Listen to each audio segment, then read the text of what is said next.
Shiva, le spécialiste du ménage et repassage à domicile depuis 20 ans, présente Sud Radio 7 Excellent, Judith Belair. Bonsoir les copains, c'est excellent. Chaque dimanche à 19h, j'ai le grand plaisir de recevoir le meilleur de ce que la France fait en termes d'excellence, tous secteurs confondus, et tout cela c'est pour vous, mes chers auditeurs. Il ne mâche pas ses mots avec un style affirmé qui allie la finesse, la cruauté et le mauvais goût qui peut être bon en fonction de ses propres envies et de ses propres goûts à lui.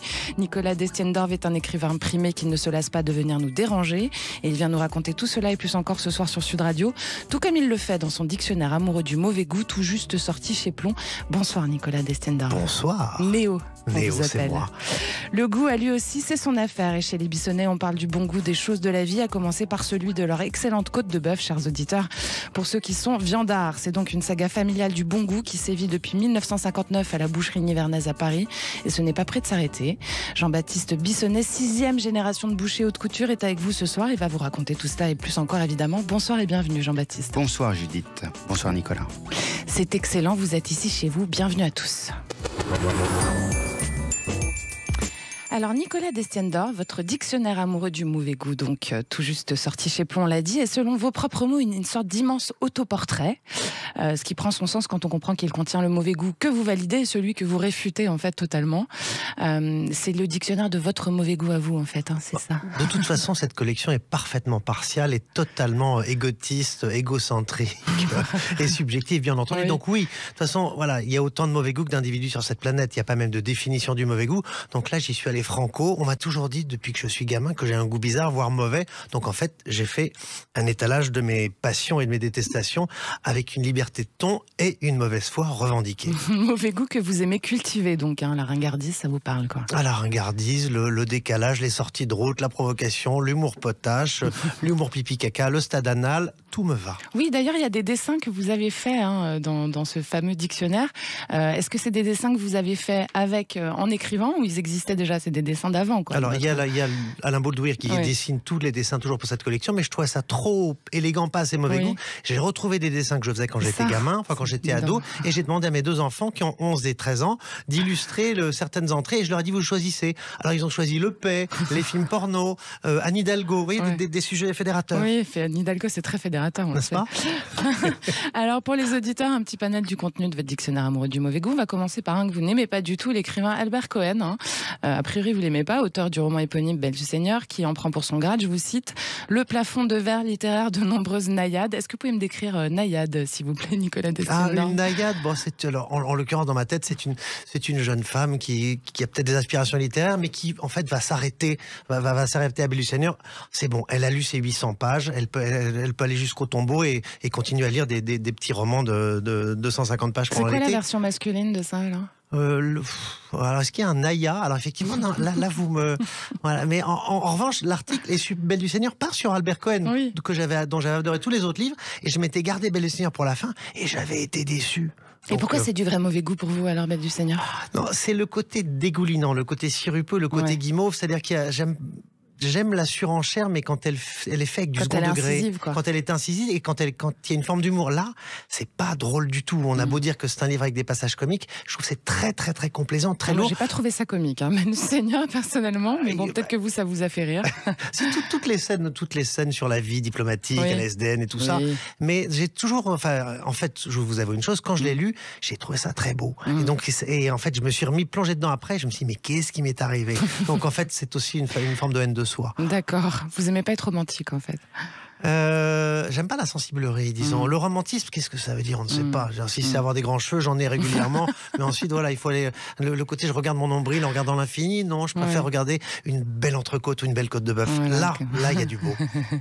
Alors, sur l'écriture inclusive, ça m'a bien fait rire. Vous avez transformé un poème de Charles Baudelaire. Déjà, lui, vous l'appelez Charlotte. Hein, et vous transformez les fleurs du mâle en celles de la femelle.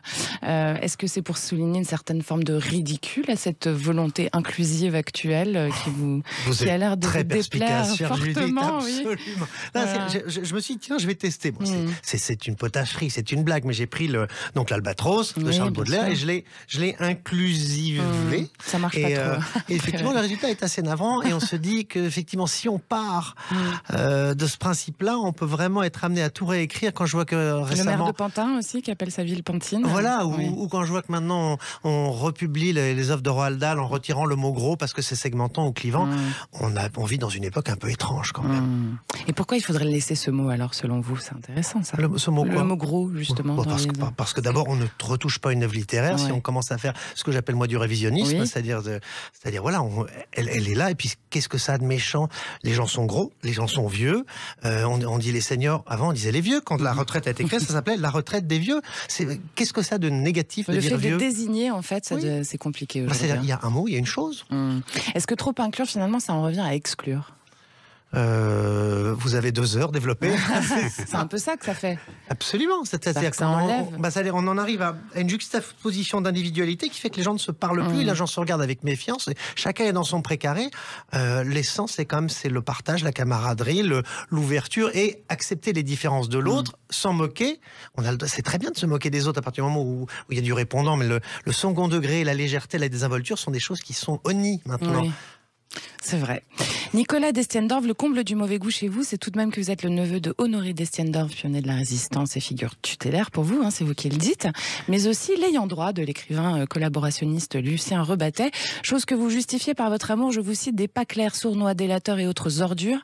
Être le neveu d'un héros, c'est ce qui vous pousse à aller chercher dans l'ombre et à accepter l'héritage d'un collabo finalement? Écoutez, il y a plus que ça. Il y a d'abord une passion pour un livre qui était l'histoire de la musique de Rebattet, en collection bouquin chez Robert Laffont. Je suis avant tout mélomane, j'ai découvert ça quand j'étais ado, j'ai adoré ça. Je me suis dit, tiens, qu'est-ce qu'il a écrit d'autre? Et j'ai découvert Les Décombres, le pamphlet le plus violent publié pendant l'occupation, qui lui a valu d'être condamné à mort puis gracié, et Les Deux Étendards, un des plus beaux romans français écrits dans la première moitié du XXe siècle. Et je me suis dit, voilà un beau sujet d'étude, et j'ai proposé un mémoire de maîtrise à la Sorbonne sur ce sujet. Dans cette logique-là, j'ai rencontré son ayant droit, son héritier, j'ai classé toutes les archives, et ce monsieur est mort assez brutalement d'un cancer et m'a demandé si je pouvais reprendre sa suite. Et donc, je suis devenu, à 26-27 ans, l'ayant droit d'un écrivain un tout petit peu à gauche de Goebbels. Ce qui n'est pas évident quand on commence une carrière dans les lettres et dans la presse. Et alors, pourtant, justement, vous dites quand même que l'esthétique prime sur la morale, tout cela sur fond de coquetterie provocante, ça c'est vos mots. C'est la légèreté de l'immoralité que vous préférez à la lourdeur de la moralité, en fait. Il y a un truc comme ça chez vous aussi. C'est aussi pour ça que vous l'assumez comme ça. Oui, je veux dire, il y a peut-être un côté un peu funambule, un peu la saine provocation légère. J'aime la légèreté, j'aime le côté un peu virevoltant, peut-être l'esprit 18e avec un peu peut-être d'inconscience ou d'inconséquence, mais voilà, on vit dans une époque de pesanteur. Je veux dire, je préférerais toujours la légèreté de Mozart, j'allais dire à la lourdeur de Wagner, c'est pas vrai, mais à la lourdeur de Meyerbeer, voilà. D'accord. Alors Nicolas Destiendorf, vous aimez aussi les andouillettes, parce qu'elles sont bien cotées dans votre bouquin. Un joli lien avec l'excellent boucher Jean-Baptiste Bissonnet ici présent. Même si ce qui marque dans votre recette, c'est quand même que vous nous conseillez 2 andouillettes de seconde qualité, je le dis mon Jean-Baptiste, garnies de purée d'abats et non de morceaux. Mais pourquoi vous faites ça, on peut savoir? C'est pour aller plus loin dans le mauvais goût. C'était une rémanence de souvenirs d'adolescence ou de début dans la vie parisienne où j'aimais les andouillettes, mais j'avais pas les moyens de m'en acheter des bonnes, donc j'achetais les mauvaises et je mangeais ça debout dans des petits galetés. En regardant la fenêtre. Ça puait, c'était mauvais. Mais voilà, depuis vous êtes passé de monter en gamme. J'ai même été invité vendredi dernier à un déjeuner de la 5K. D'accord. Voilà. Oui. Là, pour moi, j'avais atteint le Graal. Là, donc la bonne qualité, elle n'est pas de mauvais goût, quoi. Non, mais c'est juste que l'andouillette, pour beaucoup de gens, il n'y a pas de mets plus clivant. Soit on déteste, soit on adore. Et il y a un truc, t'aimes l'andouillette, ça provoque les gens ont une réaction épidermique. Et donc, voilà, on m'a toujours dit, t'aimes l'andouillette, t'as vraiment mauvais goût. Non, une fois de plus, c'est dans la logique de ces disons, colibets que j'ai reçus que j'ai mis l'entrée dans le dictionnaire. D'où le Leader Prize. Mais alors, on va parler de la bonne andouillette de la boucherie nivernaise maintenant, justement. Quel type de clientèle vous l'achète? Est-ce que c'est tous les types de clientèle, justement? On a envie de savoir un peu le profil type. Et qu'est-ce que c'est une bonne andouillette, Jean-Baptiste Bissonnet? Alors, tout simplement, déjà, une bonne andouillette, c'est l'andouillette qui va être sélectionnée par un boucher à la base, qui va vous donner après les meilleurs conseils pour, bien entendu, la préparer.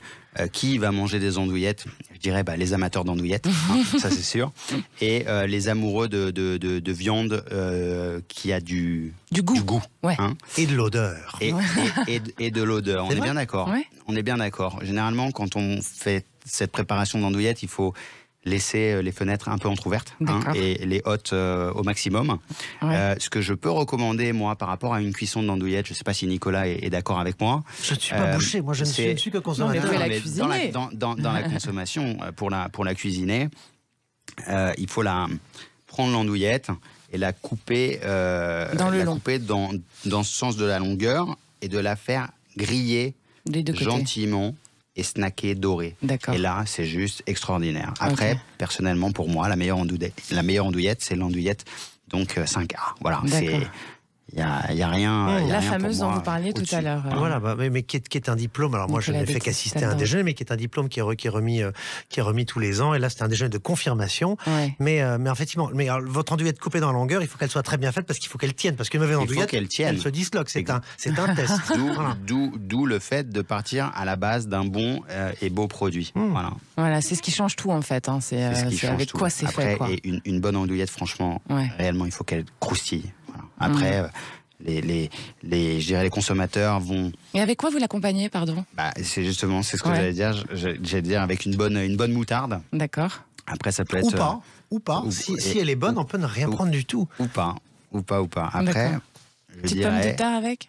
Une petite purée, pommes de terre sautées grillées ou des frites, des bonnes frites. On se donne faim sur Sud Radio, c'est ça? Ou des bonnes frites aussi. Ça va, Maxime, pas trop faim? Il y a des vrais débats chez vous. On parle vrai sur Sud Radio, on parle bouffe, on parle plaisir, et c'est le cas avec l'écrivain primé Nicolas Destiendorf ce soir et son tout dernier livre Dictionnaire amoureux du mauvais goût sorti chez Plomb.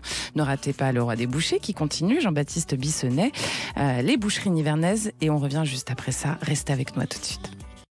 Shiva, le spécialiste du ménage et repassage à domicile depuis 20 ans, présente Sud Radio 7 Excellent, Judith Belair. Merci d'être avec nous sur Sud Radio. C'est un bon choix, je dirais même plus, c'est excellent. Avec moi ce soir, l'écrivain qui aime le mauvais goût, Nicolas Destiendorf, rejoint par qui était déjà là, le boucher d'exception, Jean-Baptiste Bissonnet. Alors Jean-Baptiste Bissonnet, je redis pour les auditeurs que vous êtes à la tête des boucheries nivernaises. Avant de rentrer un peu dans le vif du sujet, je vais quand même faire un petit point avec vous, parce que je sais que vous étiez avec Emmanuel Macron mardi dernier à Rungis. Tout à fait. Voilà, un petit débrief de comment ça s'est passé, de ce que vous en avez ressenti, vous, de cette visite. Alors c'était une très belle visite, c'était un écho extrêmement fort. Venir se présenter sur le marché de Rungis, c'est tout simplement venir voir la France qui se lève tôt. Les personnes qui vont préparer, je dirais, les futurs plats que nous allons déguster demain, après-demain. Donc c'était vraiment une superbe rencontre. Saluer le président, c'était pour moi vraiment une émotion très particulière, puisque mon grand-père a salué à l'époque, en son temps, De Gaulle en 1967, quand il a commencé à le servir. Et après, bien entendu, il a salué d'autres présidents. Mon père a fait de même. Et jusqu'à présent, moi, je n'avais pas encore serré la main d'un président et serré la main du président de la République. Donc ce mardi dernier, ça vous a fait très la plaisir, main d'Emmanuel Macron, ça m'a fait extrêmement bizarre. Donc c'était vraiment une grande fierté, une transmission, un grand honneur, et je pense que mon grand-père de là-haut, il était content. Il devait être fier de moi. Voilà, il devait être très content. On pense à lui, Jean Bissonnet. Alors justement, Jean, il a servi De Gaulle, vous l'avez dit. Votre boucherie, les boucheries nivernaises, a servi les présidents de Gaulle à Emmanuel Macron. Exactement. Charles de Gaulle qui se faisait un devoir, alors ça c'est la petite anecdote sympa, de payer sa viande avec son chéquier personnel. Je trouve ça génial. On imagine que vous avez un nombre d'anecdotes comme ça, justement, assez incroyables, justement autour de Gaulle ou des autres présidents qui ont suivi, d'ailleurs, Jean-Baptiste Bissonnet. Tout à fait, on a plein d'anecdotes. Ce sont que des belles anecdotes. Malheureusement, comme vous le savez, Judith, sous le sceau du secret. Je suis sous le sceau du secret, donc malheureusement, je ne pourrais rien dire. Les médecins, les prêtres, les bouchers. Et ce que je peux dire, c'est que la présidence de la République met en avant les éleveurs, les beaux produits français, et ça c'est juste extraordinaire. Voilà, la France, le chef de cuisine de la présidence de la République fait rayonner les produits français en France. et au-delà à de nos l'international. frontières. À l'international, oui. Avec un ministre, enfin, comme un ambassadeur de la gastronomie, Guillaume Gomez. Avec Guillaume Gomez, un ami très cher, qui lit, bien entendu, donc... qui est devenu ambassadeur de la gastronomie française, Et l'ambassadeur est ancien chef de l'Élysée. Je crois qu'on doit être le seul pays au monde avec un ambassadeur pour la gastronomie. Ça prouve l'importance que ça a. C'est le meilleur ambassadeur de la gastronomie. Il est merveilleux. Il est merveilleux, exactement. Un travail exemplaire, il est partout. Mais je sais pas comment il fait d'ailleurs. On continuera la discussion. Oui, pardon. Jean-Baptiste Bissonnet, vous êtes la 6e génération, on l'a dit, à la tête de la saga familiale. C'est vraiment ça que sont les boucheries nivernaises. Donc installées par votre grand-père Jean en 1959 au 99 rue du Faubourg Saint-Honoré. Votre grand-père décédé il y a peu, dont je vais citer un tout petit extrait du discours de sa remise de Légion d'honneur. Il disait de ses enfants: toi Bernard, à 6 mois, tu jouais avec une queue de cochon près du bio. Toi Michel, à 7 ans, tu épluchais la viande. C'est une belle illustration de l'art de transmettre, en fait, chez les Bissonnet, que vous continuez de faire rayonner, justement. C'est très important, c'est la colonne vertébrale de votre famille, ça. Tout à fait, c'est la colonne vertébrale. Chez les Bissonnet, on se transmet le couteau, de père en fils, donc depuis Napoléon III.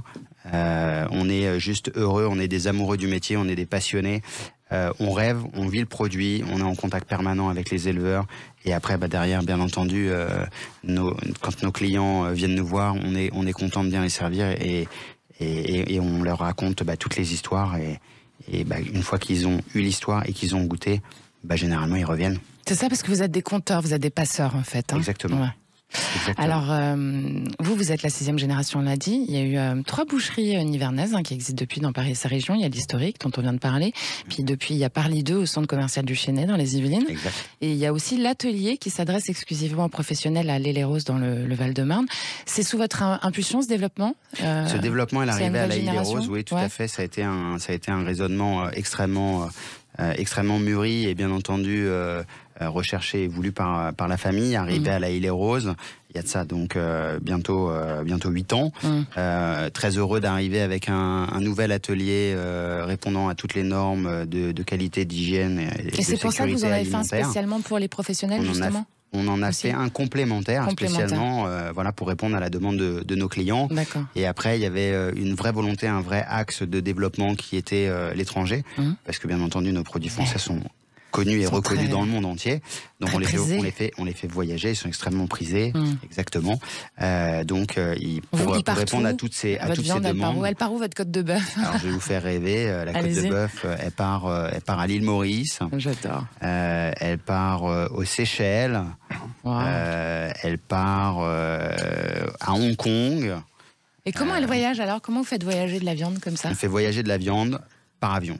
Malheureusement, c'est la seule manière de faire. C'était ça la question d'après Nicolas Descendant, mais je vous en prie, il n'y a aucun problème, ne vous excusez pas. La question est excellente. Après, il y a des amateurs pour une conservation beaucoup plus longue sur certaines pièces. Ils vont privilégier la mise en sous-vide. Et après, il y en a d'autres qui vont carrément donc privilégier la viande comme on appelle sous papier. C'est-à-dire que c'est un emballage simple. On peut parler d'un train de côte de bœuf normand, maturé, qui va voyager et qui va continuer son voyage et sa maturation pendant sa balade. Et après, arriver donc chez le client, il va partir en cave de maturation. Génial, c'est passionnant. J'adore, ça parle à mon cœur, tout ça. Et à votre ventre aussi, Nicolas Descendant. Pourquoi vous avez des remarques à faire? Alors, je vous ai surnommé Jean-Baptiste Bissonnet, les bouchers haute couture en introduction, parce que c'est le titre aussi de votre très beau livre, Bissonnet, une dynastie, boucher haute couture. C'est bien de votre art unique de la découpe aussi dont il est question, parce qu'il y a une découpe très particulière en France et une découpe haute couture qui n'existe nulle part ailleurs. Nulle part ailleurs, on essaie de nous copier, mais on a vraiment notre technique. Combien de morceaux vous pouvez faire avec un bœuf? Autant que l'on souhaite. D'accord. Autant que l'on souhaite, à l'infini. Parce que c'est vrai qu'à l'étranger, on entend il y a 4 morceaux ou 8 morceaux principaux, et puis après, ils font pas tellement de finesse. À l'infini, après, je vais même vous dire qu'on a réussi à en créer des morceaux. D'accord. Pourquoi? Parce que mon grand-père, à l'époque, a créé le fameux cœur d'Aloyau. Oui. C'est un morceau juste exceptionnel. C'est votre grand-père qui a créé le cœur d'Aloyau, c'est énorme. Il n'a pas déposé. Il n'a pas déposé? Non, il n'a pas déposé. Mais ce qui fait plaisir, c'est qu'un jour, j'ai vu dans une boucherie cœur d'Aloyau façon Bissonnet. Ah, c'est super. C'est juste, donc il y a quand même un héritage, quoi. Un héritage, exactement. Et qu'est-ce que le cœur d'Aloyau? Allez-y, Déjà, tout simplement, c'est qu'on part d'une viande qui a été sélectionnée, une viande qui est une belle viande ronde avec du dos, parce que le cœur d'aloyau est issu de la pièce de bœuf qui s'appelle le faux filet. Donc le faux filet, donc on est vraiment sur toute la longueur du dos, et pour réaliser un bon cœur d'aloyau, donc on va venir parer entièrement et mettre à nu cette viande. On va donc retirer tous les nerfs, et par contre ce qu'on va faire, on va précieusement garder le gras. D'accord. Qu'est-ce que vous en faites? Et le gras, mais c'est ça qui est bon. On va le retravailler. Ça me met l'eau à la bouche, laissez le terminer, Nicolas. Et on va après le mettre de part et d'autre de cette pièce magistrale, et le ficeler. D'accord. C'est-à-dire que lors de la phase de cuisson, le gras va nourrir la viande et va révéler toute sa saveur. Donc là, on va vraiment être sur heureusement, c'est l'heure du dîner. De l'exceptionnel. Voilà. C'est de l'exceptionnel. Et c'est une pièce à partager. Ah, mais c'est souvent ça, quand même. Parce que la côte de bœuf, le comble du bon goût chez vous, et non du mauvais. Comme c'est un peu votre vaisseau amiral aussi, comme la boutique. Tout à fait. La côte de bœuf. Et ça se partage aussi, quoi. La côte de bœuf que je porte très fièrement juste à côté de mon cœur. Sur votre veste. Elle se partage. C'est un vrai beau moment. Et puis la dernière que j'ai partagée, c'était avec un de mes cousins à la campagne, en Sologne, là où je pars me ressourcer. D'accord. Voilà. Nicolas Destiendorf, la côte de bœuf, bon goût ou mauvais goût, ou encore mauvais goût de bon goût peut-être, ou bon goût de mauvais goût, ou finalement c'est juste du bon goût? C'est bon tout court, ça a du goût. Quand ça a du goût, c'est merveilleux. Voilà, donc, ça fait partie des incontournables, ça fait partie des classiques. Ça peut être absolument raté dans certains restaurants, quand à coup le truc arrive, c'est pas maturé, il donne un mauvais couteau. Enfin voilà, pour moi, un de mes grands combats, c'est les couteaux dans les restaurants. Les restaurants à viande qui servent des couteaux qui scient et non pas qui tranchent.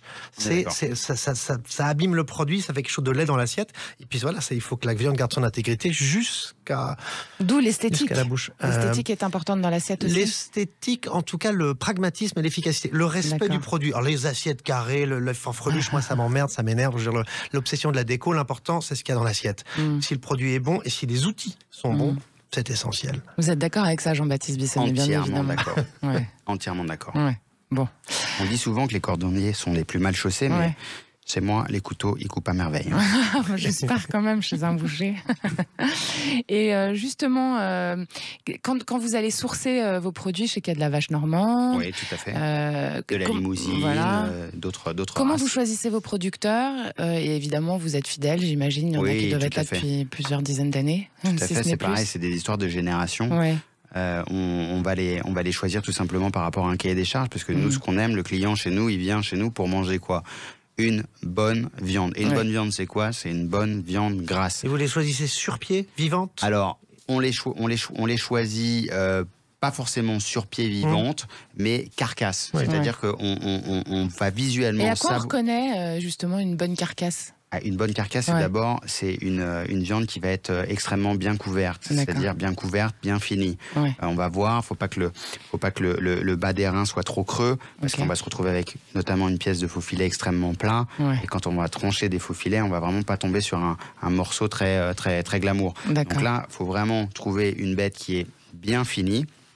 Et une bête bien finie va aussi révéler une saveur extraordinaire. Après, comme je vous disais, c'est aussi comment elle a été élevée, la bête en question. C'est 100%, c'est comment elle a été élevée, parce que une bonne viande, c'est une viande qui a été aimée avec beaucoup d'amour, qui a été élevée avec beaucoup d'amour. C'est un peu le vrai dans tous les cas, ça. Un bon livre, il est fait avec beaucoup d'amour. Une bonne viande, on aime la manger parce qu'elle a été bien élevée.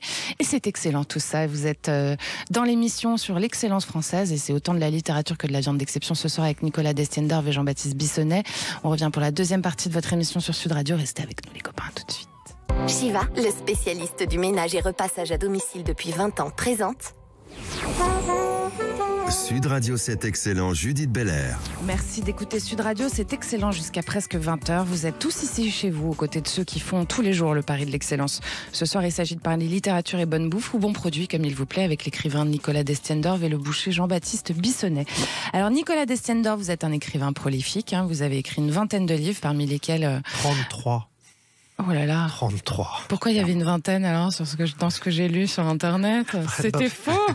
Faut remettre à jour. Pas d'en avoir autant. C'est vous qui dites une vingtaine en plus dans l'article. Je minimise. D'accord. Ça fait 33. pas sérieux. C'est l'âge du Christ.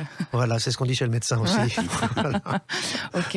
Et alors il y en a deux en particulier dans les tout derniers qui ont attiré mon attention. C'est Marthe Richard ou Les Beaux Mensonges, qui est sorti chez Calman Levy en 2018, et Ce que l'on sait de Max Topard chez Albin Michel en 2022. Et alors ces deux-là, ils m'ont interpellée parce qu'ils ont un point commun, ils nous permettent de mieux connaître les destins paradoxaux en fait de gens tels que Max Topard, dont on ne sait pas vraiment s'il a existé en fait, finalement, ou en tout cas ça reste un mystère. Et Marthe Richard, qui a fait fermer les maisons closes, on le sait, mais alors finalement on en savait très peu d'un point de vue personnel aussi et de destin, de comment elle s'est positionnée dans sa vie. Pourquoi ces choix et pourquoi justement c'est pour nous transmettre un peu plus de leur exception? J'aime les personnages paradoxaux, ambigus, complexes. Je déteste, voilà. J'aime pas le noir ou le blanc. J'aime soit les couleurs très vives. A priori, vous aimez bien le rose, ouais. Et j'aime la zone grise, c'est-à-dire ce qui échappe à des catégories très précises. Et Marthe Richard, c'est un paradoxe ambulant. C'est une femme qui était à la fois totalement sincère et totalement mythomane, qui a vraiment combattu pour faire fermer les maisons closes. Alors que c'était une prostituée aussi. Oui, mais justement, elle savait de quoi elle parlait. Mais en même temps, c'était une femme qui était manipulatrice, menteuse, qui a bidonné sur sa vie pendant toute son existence, dont il existait 3 ou 4 biographies différentes qui toutes se contredisaient. Alors moi, j'en ai fait une sorte de petit mix, de cocktail. Mais en même temps, elle a eu un destin extraordinaire. C'était une star dans l'entre-deux-guerres. Ouais. Elle était une des pionnières de l'aviation. Elle était espionne pendant la Première Guerre mondiale, véritablement au même niveau que Mata Hari, et elle est morte de sa belle mort dans les années 80 en militant pour la réouverture des maisons closes. Ah oui, c'est vrai ça. Paradoxe, mais on ne savait pas si elle était... Je crois que c'est quelqu'un qui avait désespérément besoin de lumière, qui aimait qu'on parle d'elle. Donc elle s'est dit, bon, la seule chose qui me reste à dire, c'est ça. Et encore, ou elle a peut-être changé d'avis aussi, non? Quand elle a vu le destin de ces femmes au bord de l'autoroute maintenant. C'est-à-dire, dans les années 70, elle a milité pour l'ouverture de bordels comme ce qu'il y avait en Allemagne, les Eros Center. Bon, ce qui n'était pas très joyeux non plus. Mais c'était un personnage incroyablement romanesque, totalement paradoxal, très très très français. Ça vous passionne, ça? Oui, absolument. C'est-à-dire que c'est des vies qui sont encore plus belles que dans la fiction, et je l'ai traitée de façon romanesque, c'est-à-dire que c'est elle qui se raconte. Et je fais le même principe avec un livre qui sortira dans quelques mois, qui est une biographie d'Arletty, autre personnage paradoxal. Que vous faites parler aussi. Je me mets dans sa tête et elle se raconte. Dit, mon cœur est français et mon cœur est international. Alors justement, c'est sans doute l'une des seules choses qu'elle n'aurait pas dites. Elle-même disait, on me l'a attribué, je suis pas sûr de l'avoir jamais dit. On pense que c'est Henri Janson. Ah, donc c'est une fable. Non, mais c'est apocryphe, mais elle a dit beaucoup d'autres choses. Oui. Et alors, Max Topard, justement, racontez-nous, parce que lui, Max Topard, c'est encore autre chose. Ça faisait des années que je voulais faire un roman sur l'histoire du cinéma, qui me passionne depuis toujours. Et je me suis dit, mais par quel biais je vais le prendre? Et en fait, j'ai imaginer ou trouver, on ne saura jamais si ce personnage existe ou pas, quelqu'un qui serait une sorte de fil rouge de toute l'histoire du cinéma, des Frères Lumière jusqu'à la Nouvelle Vague, qui serait passé entre les gouttes de l'histoire officielle du cinéma, qui aurait soufflé à toutes des grands génies les bonnes idées. C'est lui qui aurait dit à Chaplin de prendre un chapeau et une canne. Il aurait soufflé à Griffith plein de bons conseils, mais aussi à Jean Renoir, à Orson Welles, à Marcel Carné, à tout le monde. Et en même temps, il disparaît. Personne ne sait s'il existe. Personne ne sait s'il existe. Il aurait travaillé... Il y a eu des témoignages. Il y a des témoignages, il y a eu quelques travaux universitaires. Il aurait travaillé sur un film qui s'appelait L'illusion absolue, et dont il ne resterait aucune bobine, qui aurait disparu mystérieusement pendant la guerre, comme lui-même a disparu mystérieusement pour l'occupation. Et dans mon roman, une journaliste des années 60 enquête sur la vie de ce type et remonte et se rend compte que tout le monde connaît une facette de cet individu, mais qui n'a jamais eu de portrait global. Et ce portrait global, c'est moi qui l'ai écrit. C'est passionnant en tout cas. J'espère. Vous donnez un peu de vous et beaucoup des autres dans vos livres aussi. Oui, de moi beaucoup dans mon dictionnaire, mais j'aime raconter des histoires. Moi, j'aime le roman, j'aime prendre un livre j'aime quand un lecteur me dit, ou quand un lecteur ou une lectrice me dit, dis donc, j'ai pris ton livre, j'en ai pas dormi de la nuit, tu m'as fait faire une insomnie, et quand, voilà. L'idée qu'un monsieur ou qu'une femme s'endorme entre mes mots, ou que je l'empêche de dormir et qu'elle disparaisse entre mes lignes, entre mes chapitres, je trouve que c'est merveilleux. C'est un fantasme absolu pour vous. C'est du fantasme. En fait, un romancier, on est des murs, j'en ai Dieu le Père, quand on écrit un roman, on a droit de vie et de mort sur des individus qu'on invente. C'est-à-dire que pendant quelques heures, le matin en l'occurrence pour moi, je suis dans un univers. Vous écrivez le matin ? Ouais. Je suis dans un univers qui a été pensée, inventoriée par moi. Donc je fais ce que je veux, je crée, je supprime, je caresse, j'embrasse, je décapite. C'est absolument jouissif. Alors il vient le moment où tout à coup je ferme l'ordinateur, je dis oui, il y a le monde réel, il faut que j'aille emmener les enfants à l'école, il faut que j'aille chez le boucher. Bon, ça c'est toujours une joie. Important, ça. Voilà. Mais donc il y a cette parenthèse merveilleuse où en fait, comme je dis, tous les matins, pendant 2 ou 3 heures, j'ai un pied dans l'Atlantide. Et ça c'est extraordinaire. Alors Nicolas Destiendorf, justement, dans votre dictionnaire amoureux du mauvais goût, là on n'est pas dans un autre monde, on est dans un monde que vous racontez par des mots que vous désignez en fait, donc c'est pas tout à fait la même approche. Est-ce que c'est la même manière d'écrire? Est-ce que vous écrivez le matin aussi? Pas exactement. Comment vous choisissez? Comment vous avez fonctionné? Là, j'ai fait une liste. Ouais, le sujet étant tellement vaste. Ouais. Avant, j'avais fait un dictionnaire amoureux de Paris où là, c'était beaucoup plus recentré. Clair, et je pouvais pas dire de conneries. Là, j'ai dit un nombre de conneries formidables parce que c'est des choses que je pense vous sincèrement. Vous aimez bien dire des conneries, hein? Oui, j'aime bien. J'ai toujours aimé un côté, le côté un peu joyeux, bouffon, guignol. Ça m'a toujours amusé. Et puis, mais surtout maintenant, j'en ai presque fait profession avec ce livre. Donc c'est assez rigolo. Et vous passez d'une écriture à l'autre parce que vous avez été alors critique musicale, journaliste culturel au Figaro, chroniqueur culturel au Spectacle du Monde. Vous avez des écritures différentes qui pour certaines passent à l'oralité finalement aussi. Comment vous abordez ça justement? Est-ce que c'est toujours le même contexte ou à chaque fois ça va être différent aussi? Une chronique par exemple, que vous allez devoir dire ensuite, est-ce que le processus d'écriture et de création va être le même que quand vous écrivez un dictionnaire ou un roman? Les chroniques à l'oral, j'en ai fait quelques-unes à une époque, mais globalement j'essaie d'avoir une écriture et une élocution à peu près claire avec des mots. J'aime bien les mots un petit peu choisis et chantournés, mais je veux pas être compliqué. Je suis pas dans le concept, je suis dans le ressenti. C'est comme dans la finesse en fait. Et dans la finesse, mais que même à une époque, enfin je le fais encore, que je suis critique musicale depuis 25 ans, critique d'opéra. Et pour moi, je fais mes critiques d'opéra comme je ferais de la critique gastronomique. Je suis dans la saveur, dans le ressenti, dans le palais. Je suis pas dans la technicité. Je veux que mon lecteur, s'il est profane, comprenne exactement et je sors d'un spectacle comme je sors d'un repas. Alors, en étant heureux ou pas, mais voilà, c'est tout le corps qui travaille. Alors, avoir le goût des autres, c'est de bon goût aux boucheries nivernaises aussi, hein, Jean-Baptiste Bissonnet. Je dis ça parce que vous donnez vous-même beaucoup de vous aux autres, à votre staff, à vos clients. Mais alors, à votre staff, et c'est intéressant parce que, j'ai envie de dire avant tout, parce qu'il y a une ambiance, on en parlait hors antenne avec Nicolas Destiendorf quand vous êtes arrivé, il y a une ambiance dans votre boucherie, il y a une manière d'accueillir le client qui fidélise forcément parce qu'on passe un bon moment, quoi. C'est-à-dire que c'est pas que le produit, c'est aussi l'humain qu'on va voir. On vient vivre ce que j'appelle l'expérience des boucheries nivernaises. Et quand on franchit la porte des Nivernaises, on rentre dans une maison. Voilà. Et on est là pour se faire chouchouter, des petits conseils qui vont bien. Et on est là pour vivre un moment. Voilà. Et c'est un moment donc de partage. C'est un moment de plaisir. Et ça, c'est plaisir. Possible parce qu'on sent que votre staff, il est heureux, quoi. Hein, ce ne sont que des passionnés. Ce sont des amoureux de leur métier, des amoureux de l'art de la découpe, du bien-être de l'animal. Et qui savent en parler très bien pour y aller régulièrement. Oui, vous allez nous raconter votre expérience, Nicolas Destiendorf. Je veux dire, voilà, ils expliquent, ils sont attentifs, ils se souviennent, ils se souviennent du nom des gens. Enfin, ils créent une connivence, et puis ce qui fait que pour un client, on a l'impression d'être dans un magasin du monde d'avant, si je puis dire. C'est cette tradition du commerçant qui connaît son client, qui sait exactement. Ah, je sais que vous aimez tel genre de choses. Et voilà, et ça. C'est très agréable. C'est très agréable. Ça devient très rare, donc c'est quand même c'est un lieu très précieux. C'est un peu le plaisir, le secret de votre réussite aussi, avant presque le plaisir d'essence en fait. Hein, c'est cette bonne ambiance. C'est la bonne ambiance. Le matin, on doit se réveiller avec la banane. Voilà. Et quand on va voir ses collaborateurs, on est heureux de les voir. Ils sont heureux de nous voir. C'est très, très, très important. Et la réussite passe avant tout sur l'humain. Et l'humain, on peut dire vraiment, c'est au centre du débat quand l'humain marche. Quand on a sélectionné ces bons éleveurs.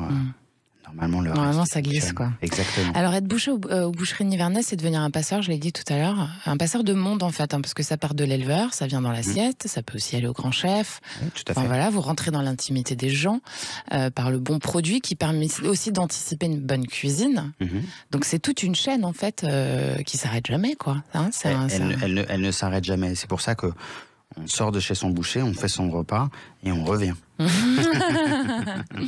C'est ça. Et vous, quand vous allez chercher un bon morceau justement en boucherie nivernaise, ce que j'ai découvert donc en antenne tout à l'heure que vous étiez client, Nicolas Destiendorf, qu'est-ce que vous allez chercher? Est-ce que c'est justement autant l'accueil dont vous parlez là, de ce magasin qui est à l'ancienne, mais comme ça, on aimerait que ça reste en fait, hein, avec ces bons côtés-là, ou est-ce que c'est aussi le morceau, ou est-ce que c'est les deux, parce que vous savez que vous allez aussi trouver de la qualité dans ce magasin. Donc bon, c'est un tout. C'est vraiment global.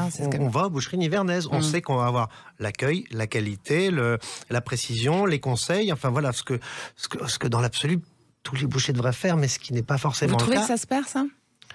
Oui. D'ailleurs, quand on voit, mais ça c'est dans les grandes surfaces où maintenant les morceaux n'ont plus leur nom, ils ont des étoiles. Alors qu'on a au contraire, le lexique boucher, c'est des mots magnifiques et les gens, ces choses qu'on voit là. Et là, pour le coup, on est en train de les faire disparaître, les canceller, comme on disait, alors que parce que les gens disent mais c'est trop compliqué, parce que c'est trop compliqué, parce que les subtilités, les gens ne s'y retrouvent plus, parce qu'ils n'ont pas la culture juste de savoir qu'il y a tel nom, tel produit, alors qu'au contraire, c'est tout ce qui fait la merveille, ne serait-ce que quand on regardait un bœuf, tout ce qui peut sortir, il y a peut-être, je sais pas, 150 mots qui peuvent sortir d'un seul bœuf, c'est extraordinaire. Ça fait partie d'une tradition mais que voilà, même chez Rabelais, déjà, on parle de différentes... Donc préserver le langage du boucher, c'est aussi préserver le patrimoine, en fait. Bien sûr, mais comme les bouchers, à l'époque d'elle, avaient même leur langue, le fameux louchébem. Je veux dire, voilà, la boucherie, c'est même à la base de l'histoire de Paris. Louchébem, vous avez écrit un texte dans un livre qui s'appelle Louchébem, qui a été produit par une dame que vous avez en commun, tous les deux. Hein, je tiens à dire à l'antenne, Valérie Solvit. Ah voilà, absolument. Voilà. Qui vous embrasse. Ah bah, avec voilà, plaisir. on le saura. Avec plaisir. J'avais fait un texte sur l'andouillette. Voilà, exactement. Absolument. Vous voyez, on a bonne mémoire. Ouais, je l'ai à la maison. Hein. Et ce fameux langage, Jean-Baptiste. le louchébem, on perd nos traditions en France. Moi, je l'art, le pem, le louchébem. J'ai appris, mon grand-père m'a transmis, mon père m'a transmis, mon père, ma mère, parce que tout le monde dans la famille Bissonnet parle le louchébem. Et aujourd'hui, malheureusement, on voit que les bouchers... Vous devez être les derniers à le parler, en fait. Oui, on fait partie des... C'est vrai, les bouchers, ils parlent plus comme ça? Ils parlent plus comme ça, malheureusement. Et ils disent, ils font combien? 1 étoile, 2 étoiles, 3 étoales? Non, là, je parle vraiment du vrai langage du boucher. Non, mais justement, les nouveaux bouchers, comment ils font et comment ils désignent? Les nouveaux bouchers, ils vont parler bien entendu des pièces de choix. Des pièces maîtresses, ça ne change pas, d'accord? Des pièces maîtresses, ça ne change pas. Mais c'est vrai, parce que c'est ceux qui arrivent dans des endroits qui sont, bien entendu, qui ont bien été formés en amont à l'école de la boucherie, et après qui arrivent dans des belles maisons. Donc ça, c'est clair qu'il y a aucun sujet. Le boucher sait parler. Le boucher, il connaît tous les mots, il les apprend. Malheureusement, c'est le consommateur qui peut se perdre dans tout ce lexique de boucherie. Donc il a été orienté, réorienté. C'est dans la grande distribution. Voilà. Et après, on ne parle pas le langage du louchébem avec les clients. C'était même le principe. C'était une langue entre vous. C'était une langue pour ne pas être compris. C'était un dialecte entre nous. Mais voilà, ne pas être compris, je pense que c'est pas bien, parce qu'on peut pas il faut faire aussi en sorte de devenir abordable, quoi, voilà, rendre abordable le produit. Le client comprenne tout, mais c'est vrai que nous, dans la famille, c'est une langue parallèle, quoi, et on la parle comme on parle couramment maintenant. Vous pouvez nous dire une petite phrase là, comme ça, Qu'est-ce que vous voulez Je sais pas, moi, allez-y. Alors, le layer mess chez le louchébem, c'est la lotke de l'œuf B. Voilà. Qu'est-ce que vous venez de me dire? Après, le meilleur chez le boucher, c'est la côte de bœuf. Ah, voilà. La haute quai de l'œuf B. Ouais. D'accord. La côte de bœuf, c'est la haute quai de l'œuf B. Très complexe, chers auditeurs. Et le monsieur Micladé, il peut mettre un lotekes de lotekem. C'est génial. Le monsieur, là, il peut mettre une pièce de côté. D'accord. Et en fait, du coup, si vous n'avez pas envie que le client vous comprenne, vous parlez comme ça Non. Non, interdiction, non, faut pas parler comme ça devant le client, quoi. C'est vraiment quelque chose qui nous est réservé à nous. C'est votre intimité, quoi. C'était tout à fait. C'était vraiment le dialecte des bouchers. Mais les bouchers étaient comme les rois des Halles. L'église, la tour Saint-Jacques, c'était la tour Saint-Jacques de la boucherie. Oui, on parle de Châtelet-Léal à Paris, ouais. Eh ben, merci à tous les deux. Merci beaucoup. On continue Judith. encore, on ne se quitte pas tout de suite. Merci mes chers auditeurs d'écouter cet excellent sur Sud Radio avec l'écrivain Nicolas Destiendorf et Jean-Baptiste Bissonnet à la tête des boucheries nivernaises. À tout de suite. Shiva, le spécialiste du ménage et repassage à domicile depuis 20 ans, présente Sud Radio 7 Excellent, Judith Belair. C'est excellent sur Sud Radio, vous l'aurez compris. C'est bientôt la fin de votre émission autour de l'excellence française et de ses esprits poliformes. Ce soir, pour encore un quart d'heure, je suis en compagnie de l'auteur Nicolas Destienne-Dorve et de Jean-Baptiste Bissonnet à la tête des boucheries nivernaises. Alors, on va parler un peu de vous, messieurs, mais juste avant, pour faire saliver nos auditeurs, continuer dans la lancée, et nous-mêmes une petite recette. Alors, dans votre livre que vous avez là, Jean-Baptiste, et qu'on voit à l'écran pour ceux qui sont sur YouTube, Bissonnet, une dynastie bouchée haute couture, et c'est donc votre côte de bœuf idéale et ses pommes rôties. Ça, c'est votre recette, je ne me trompe pas. Tout à fait. Voilà. Alors, allez-y, dites-nous là, qu'on salive encore un petit peu. Tout simplement, vous partez déjà d'une belle pièce à partager. On va partir sur une côte de bœuf qui va faire 1 kg, 1 kg 2. D'accord. Donc, on l'a choisi de préférence bien grasse. Comme vous l'avez pu le comprendre depuis le début de l'émission, on aime le gras. Ouais. Le gras est important. Le gras va nourrir la viande pendant la phase de cuisson. Ce qu'on va faire par rapport à la cuisson de cette côte de bœuf, on va privilégier de la démarrer donc avec un petit beurre. S'il n'y a pas de beurre, on peut mettre bien entendu de l'huile d'olive. Et on va la laisser gentiment croustiller, dorée. Et après, bien entendu, combien de temps on la retourne. On fait à peu près 5 bonnes minutes. De chaque côté. Après, ça dépend, parce que... Ça se mange très saignant quand même. Super saignant. Et après, les âmes... Dans une poêle ou dans un four? Dans une poêle. Dans une poêle, désolé. C'est vrai que j'ai trop l'image, j'ai trop le... Et le four, non? Le four, on peut aussi, mais franchement, je recommande de faire à la poêle, parce que vraiment, on va arriver à faire une croûte sur la côte de bœuf, c'est juste exquis. Donc moi, je recommande de la faire 5 minutes. Je répète, heureusement que c'est l'heure du dîner. 5 minutes de chaque côté. Bien entendu, quand on arrive à la fin de la cuisson, je recommande de prendre un couteau qui coupe, de faire une petite incision, et après... petit doigt, c'est le thermomètre. Ah, c'est comme ça qu'on sait? Exactement. Ah, vous m'avez appris un truc aujourd'hui. Bon, après, attention, parce que moi, chers auditeurs, ne faites pas la bêtise qu'un jour un de mes amis a fait. Il a coupé trop et il a touché le fond de la poêle avec le petit doigt. Faites bien attention. Donc, non, voilà. Et après, bien entendu, fin de cuisson, fleur de sel, tour de moulin à poivre. Et voilà. Surtout jamais avant la cuisson, le sel, Non, pas avant la cuisson. Et voilà, on peut partir avec une fleur de sel de l'île dorée. Il faut que ça repose un peu la viande aussi. On peut partir avec plein de... Quand ça a été cuit, il faut la laisser reposer une petite dizaine de minutes, c'est ça? Il faut la laisser reposer une petite dizaine de minutes.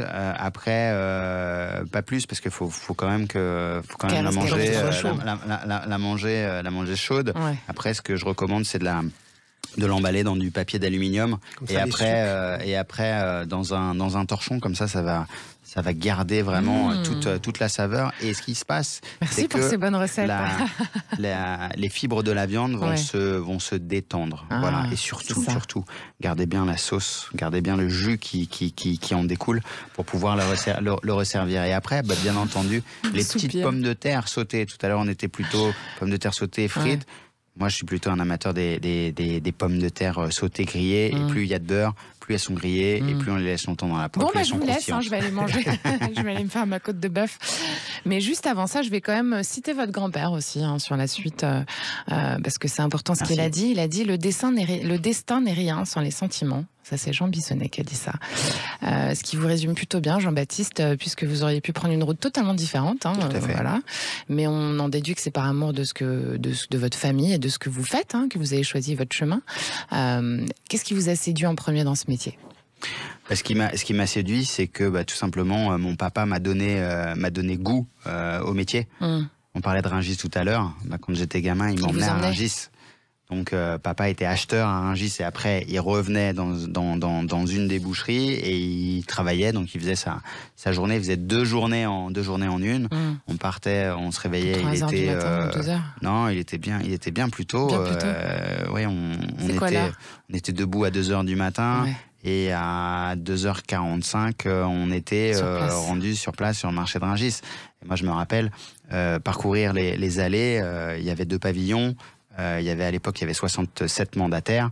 Donc il y avait de l'ambiance. Il y avait vraiment pour un gamin, c'était tout simplement magique. C'est des souvenirs d'enfance incroyables. Des souvenirs extraordinaires. Et comme on est là aussi pour parler de bouffe. à 6h du matin, mon papa... La bonne côte de bœuf, justement. Mon papa m'emmenait... Non, moi, là, à ce moment-là, parce que lui ne mangeait pas, il m'emmenait donc au Saint-Hubert, qui était un café qui était installé dans les anciennes halles, mais dans les anciennes halles de la Volaille. C'était un endroit mais juste magique. Et là, je mangeais un magnifique hot dog moutarde. Et j'étais le plus heureux du monde. Vous en avez des souvenirs d'enfance comme ça, vous, Nicolas Destendorf? Comment vous êtes tombé dans l'écriture? Dans la littérature. Là, on parle des vrais sujets de la nourriture. Tomber dans la littérature. C'est un vrai sujet, excusez-moi. Bien sûr, mais là, je l'étais dans les souvenirs d'enfance, des plats. Vous aussi, vous avez des souvenirs d'enfance culinaire, non? Ah oui, bien sûr. Oui, mais je suis Votre tombé. mauvais goût, il vient d'où? Mon mauvais goût vient d'où? Oh, ça a commencé très tôt. J'ai un père qui me faisait écouter de la chanson d'avant-guerre. Donc, quand tous mes copains écoutaient les succès des années 80, moi, j'écoutais Fernandel, Francis Blanche, Ray Ventura, Georgius, ce genre de trucs. Et puis après, tous mes copains allaient voir Top Gun. Moi, je voyais des films de Jean-Pierre Mocky. Donc, il y avait toujours un décalage. Mais la littérature, j'ai des parents qui m'ont, mis des livres. Mis des livres. Je crois que mon premier gros livre, c'est un livre de Stephen King quand j'avais 11 ans. Et là, je me suis rendu compte qu'on pouvait avoir peur en lisant. Et ça, pour moi, j'allais ailleurs. J'aimais déjà les films qui font peur. J'aimais aller dans les montagnes russes à la fête foraine. Mais alors, avoir les jetons avec un bouquin, je me suis dit, et juste avec une page blanche, avec des lettres, je me suis dit, c'est extraordinaire. C'est la grande puissance. Voilà, je me suis dit, c'est pas là que je me suis dit, je veux faire ça. Moi, je voulais faire du cinéma. Mais je me suis dit, voilà, l'effet produit, ça m'a, quand tout à coup on se rend compte qu'on est excité, on a le cœur qui bat de rouvrir un livre, on n'a pas, on dit on ferme, non, je ne veux pas savoir ce qui va se passer. Ça, c'est merveilleux. Et alors, quand est-ce que le déclic, c'est quoi d'ailleurs, est-ce que vous vous souvenez de votre premier texte, le premier truc que vous avez écrit en disant, tiens, je vais le publier, ou même s'il l'a pas été? Non, en fait, j'ai commencé par la presse. Moi, je suis arrivé dans la presse et j'ai un peu par hasard, et j'ai commencé à écrire des articles sans du tout penser en faire vraiment mon métier. D'accord. Et puis, je me suis rendu compte que c'était amusant. Et puis, à force d'écrire des articles, j'ai écrit des nouvelles. Que j'ai fait publier. Donc, vous n'êtes pas 2001. posé la question forcément en fait, du passage à l'article? Il n'y avait aucune espèce de stratégie. C'est des suites de hasard un peu joyeux. Je me suis dit, tiens, si j'essayais. Et je sortis un livre de nouvelles, puis un roman, puis un autre, tac, tac, tac. Et à chaque fois, c'est des rencontres, c'est des gens que je croise dans des salons littéraires, dans des émissions de radio, qui disent, tiens, si on bossait ensemble. À chaque fois, je dis pourquoi pas. Et à la suite, à force de tous ces pourquoi pas, il y a eu 33 bouquins. C'est marrant ce que vous racontez, parce que d'habitude, on pense que le métier d'écrivain, c'est quand même un métier de solitaire. Et vous êtes entouré de plein de rencontres. On imagine l'écrivain derrière son bureau tout seul, etc. On n'imagine pas qu'en fait ça fourmille et que ça se nourrit aussi de toutes ces rencontres-là. De toute façon, la vie est coupée en deux. La fameuse Atlantide dont je vous parlais tout à l'heure, c'est la tranche 5h, 10h du matin. Là, je vois personne, à part quand les enfants sont là, il faut les réveiller et les envoyer à l'école. Mais sinon, c'est un moment de solitude, de création, d'inspiration, de tout. Et après ça, la journée commence. Je retrouve des amis pour déjeuner. Tôt, vous vous couchez tôt quand même? Je fais la sieste. Ah, c'est ça le secret. C'est ça, je fais la sieste. Et ce qui me permet d'abord de faire des déjeuners même parfois assez copieux, assez rosés, dormir, et avoir une deuxième journée ensuite. Et vous faites la sieste aussi, Jean-Baptiste? Vous ne direz pas à l'antenne. Non, je peux le dire, j'ai jamais fait la sieste. Tôt quand vous êtes bouché aussi. Oui, tout à fait, on se lève, il est 3h30. C'est comme quand nous on fait la matinale, quoi.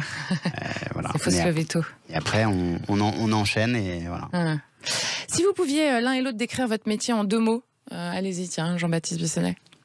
Mon métier, en 2 mots, je dirais passion et art. D'accord, c'est pas mal. Et vous, Nicolas Destendorf? Passion et gourmandise. Vraiment. Vous voyez, les deux se rejoignent. Voilà, il y a un bel écho. Et puis la dernière question de l'émission, alors, Jean-Baptiste, pareil, je commence par vous. Que dirait l'enfant que vous étiez à l'adulte que vous êtes devenu? L'enfant rêvait et les rêves se réalisent. Voilà. Donc l'enfant, il dirait quoi? L'enfant dirait... Il serait content. C'est ce que vous rêviez en fait. Ouais. Ce que vous faites. Ouais. Je rêvais, étant enfant, d'intégrer la structure des Nivernaises en apportant ma patte. Et je dirais, vous l'avez fait. L'adulte d'aujourd'hui... Vous n'avez pas terminé de le faire, a priori? Non, c'est que le début. On va vous suivre. Génial. Et vous, Nicolas Destendorf, qu'est-ce qu'il dirait cet enfant que vous étiez à l'adulte que vous êtes aujourd'hui? Continue de t'amuser. C'est ça. Hein. Vous, c'est ça, c'est le fun, quoi. Oui, la vie de plaisir. Ouais. Bah écoutez, je pense que c'est pas mal pour aujourd'hui. On va rester là-dessus. Merci à tous les deux de votre venue dans cet excellent. Merci à tous de votre fidélité à C'est excellent, votre émission du dimanche 19h sur Sud Radio. On se retrouve la semaine prochaine pour écouter de nouveaux destins, évidemment. Alors, le dictionnaire amoureux du mauvais goût de Nicolas Destendorf, il est sorti chez Plon et dans toutes les bonnes librairies, bien entendu. Courez-y, je vous le conseille. Puis n'hésitez pas à faire un petit tour du côté des boucheries nivernaises.